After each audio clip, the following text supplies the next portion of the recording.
Hey guys, welcome to another New World video. Well guys, it's finally here, the much anticipated update we have all been waiting for. So let's not waste any time and get straight into it, and see what has and hasn't been addressed in this one. So this update, 1.8.1, will begin at 11 PM Pacific Time, or 6 AM UTC, today, January 10th. This patch will officially end the Winter Convergence Festival, and they say it contains many fixes to rewards, loot, and more. So let's just see.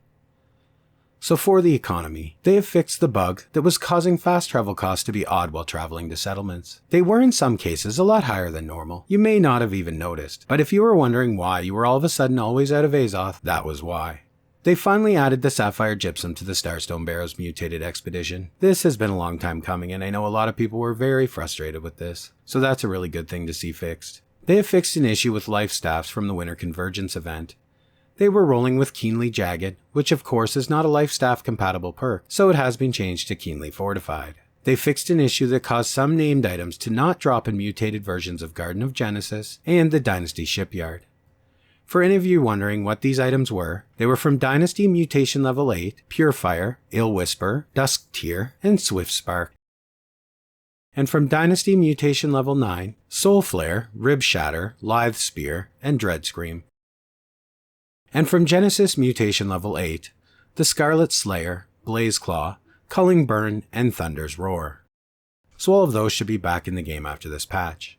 They fixed an issue where shields would have 5 perks when rolling a 600 gear score, and I will bet they won't change the existing shields, simply to prevent people from ever doing it again. Makes sense. I mean, we can't expect them to screw people by changing existing items. They would never do that. That's impossible. Except on things like rings and bows and great axes. Anyway.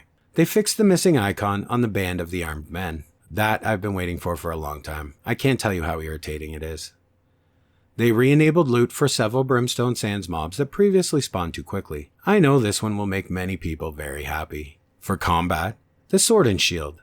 They fixed an issue that caused the Defensive Formation Fortify status effect to incorrectly be removed from a player when 2 players used it too close to each other.